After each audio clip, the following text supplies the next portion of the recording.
नमस्कार किसान साथियों, the agro family YouTube channel में आपका स्वागत है। ये अश्वगंधा है। ये इस प्रकार ग्रोथ हो रही है अश्वगंधा की। ये 70 दिन की अवस्था हो चुकी है इस अश्वगंधा की। कई किसानों के मैसेज आ रहे थे कि अश्वगंधा के ऊपर जानकारी दो। तो हम आज अश्वगंधा के ऊपर जानकारी दे रहे हैं। बहुत दिनों से जानकारी नहीं आ रही थी हमारी काम की व्यस्तता के कारण। कई किसानों के क्वेश्चन है कि हमारी अश्वगंधा ग्रोथ नहीं कर पा रही है। तो आप देख सकते हैं हमारी अश्वगंधा इस तरह से हो चुकी है। इसमें हमने सेकंड पिलाई के दौरान यूरिया खाद दिया था और कुछ नहीं दिया था, तो इस प्रकार ग्रोथ हो रही है, देख सकते हैं आप।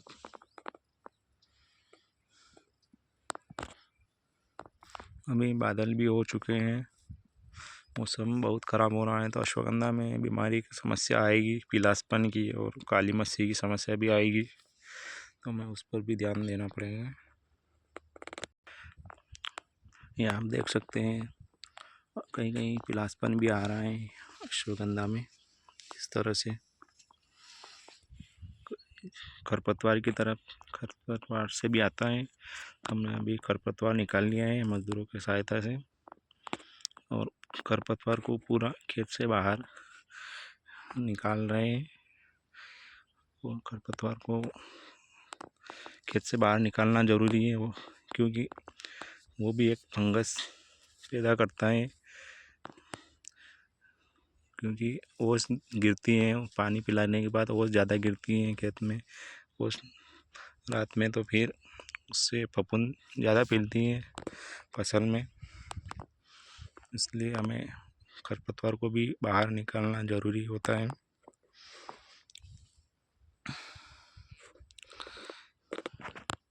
हमें अब इसको पिलाएंगे तो इसमें अब हम यूरिया डालेंगे, और उसके साथ हम फफूंदनाशक नहीं लेंगे, कौन सा भी एक ले सकते हैं,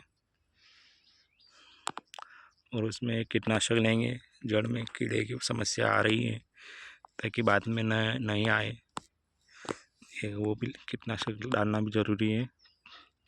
कीटनाशक में क्लोरोफाइरिपास ले सकते हैं, प्रति बीघा आधा लीटर ले सकते हैं। 55% वाला, 50% क्लोरो आता है और 4% साइपरमेथ्रिन आती है, वो ले सकते हैं।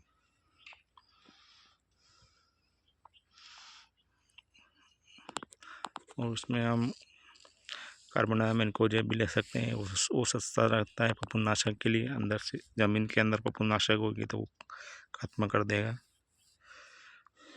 ताकि हमारी फसल स्वस्थ रहे। अभी स्वस्थ ही है, पर बाद में फफूंद आती हैं, उसके लिए हम पहले से उपचार करेंगे।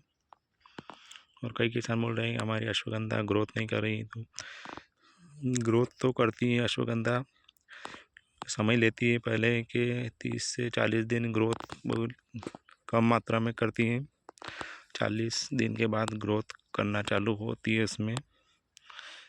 ये ध्यान अवश्य रखिए किसान भाई।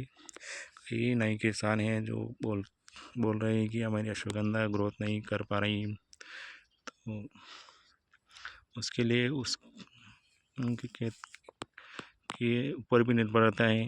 कभी कभी क्या करते हैं कि वो खरीफ की फसल में अगर उन्होंने ज़्यादा कीटनाशक की दवाई डाली होगी, तो उससे भी ग्रोथ कर पाना ज़्यादा पॉसिबल हो जाता है। और हकाई जुताई का भी प्रॉपर ध्यान रखना पड़ता है हमें, वो भी समस्या है।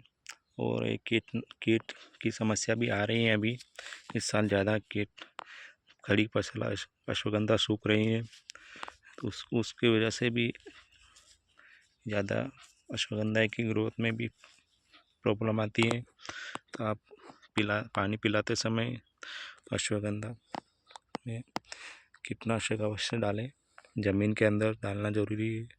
ज़मीन वाला ऊपर से तो हम छिड़काव कर सकते हैं, पर ज़मीन के अंदर जो कीड़े रहेंगे वो स्प्रे से नहीं नहीं ख़त्म होते, इसलिए हमें पानी पिलाते समय यूरिया के साथ कोटिंग कर सकते हैं कीटनाशक का, या फिर ज़मीन में अगर हम पिला रहे हैं तो उसमें पानी में घोल कर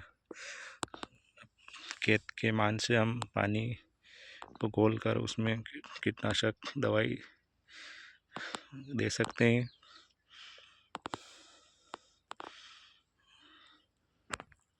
अगर आप नए हैं तो हमारे चैनल को सब्सक्राइब करना ना भूलें। हम कोई भी जानकारी डालें तो आप मिस ना करें, इसलिए हमारे चैनल को पहले सब्सक्राइब करना ना भूलें और घंटे के निशान को लाइक दबाना ना भूलें, ताकि कोई भी जानकारी हो तो पहले आप तक तुरंत पहुँचे। यही थी आज की जानकारी। एक बात है, अश्वगंधा में एक साइज के पौधे कभी नहीं रहेंगे, क्योंकि अश्वगंधा का जर्मिनेशन बहुत धीमा रहता है, उसको उगने में ज़्यादा समस्या आती है, बीज गलने में। तो मतलब कोई अच्छा बीज ज़मीन में अगर पहले जर्मिनेशन होगा तो वो पहले उग जाएगा, और थोड़ा बाद में उसका होगा तो वो बाद में उगेगा। तो इस तरह से हमारे भी अश्वगंधा एक साइज़ की नहीं है। आप घबराए नहीं, अश्वगंधा में छोटे पौधे भी रहेंगे और बड़े पौधे भी रहेंगे। ये आज के लिए यही जानकारी। मिलते हैं अगले वीडियो में, और चैनल को लाइक और शेयर सब्सक्राइब करना ना भूलें। धन्यवाद दोस्तों।